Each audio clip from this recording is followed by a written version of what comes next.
అయింది బానే ఉంది కదా, కానీ కరెక్ట్ మధ్యలో ఉన్నప్పుడు, సముద్రపు మధ్యలో ఉన్నప్పుడు ఈ తుఫాన్ వచ్చింది.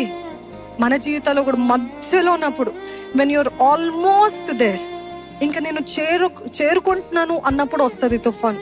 ఇంకా నా బ్రేక్ త్రూ వస్తుంది అన్నప్పుడు వస్తుంది తుఫాన్. ఇంకా నా ప్రార్థనకి జవాబు వస్తుంది అన్నప్పుడు వస్తుంది తుఫాన్. ఇంకా నేను I'm going to have victory అన్న టైంలో వస్తుంది తుఫాన్ అండి. అట్లాంటి పరిస్థితుల్లో వాళ్ళకి అర్థం కాలేదు.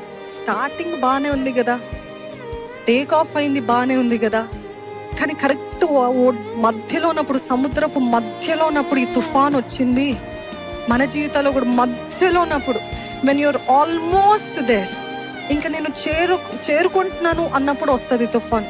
ఇంకా నా బ్రేక్ త్రూ వస్తుంది అన్నప్పుడు వస్తుంది తుఫాన్. ఇంకా నా ప్రార్థనకి జవాబు వస్తుంది అన్నప్పుడు వస్తుంది తుఫాన్. ఇంకా నేను I'm going to have victory అన్న టైంలో వస్తుంది తుఫాన్ అండి. ఈరోజు ఒకవేళ అటువంటి పరిస్థితుల్లో ఉన్నట్లయితే అటువంటి వారే జాగ్రత్త వింటారు. You will listen intently. You're trying to go to the other side. ఒడ్డుకు చేర్చబడాలని మీరు ఆశతోటి ఉన్నారు. You're predestined. దేవుడు అన్నాడు, ఈ సముద్రము నుండి ఇక్కడ వరకు మీరు వెళ్ళాలి. ఇదంతా బానే ఉంది. వాగ్దానాలు, చాలా మందికి వాగ్దానాలు ఉన్నాయి.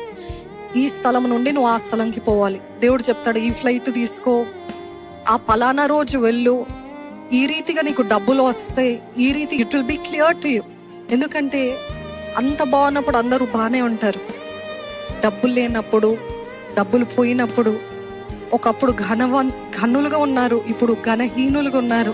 ఆ ఘనులుగా ఉన్నప్పుడు ఎంతమంది మీ చుట్టూన్నారు, కానీ కొంత ఇన్కన్వీనియన్స్, కొద్ది స్ట్రెస్, కొన్ని కష్టాలు, కొన్ని సమస్యలు, కొన్ని బాధలు రాగానే వాళ్ళందరూ ఏరి, అప్పుడు అందరూ నా చుట్టూన్నారు, వారందరూ ఏరి అనే పరిస్థితిలో ఉంటాం. ఎందుకంటే నిజముగా చెప్పాలంటే అంత బాగున్నప్పుడు అందావు, కానీ ఎలాగ చేయాలి అర్థం కాదు. అందుకనే దేవుడు అంటాడు, నా పైన ఆధారపడు.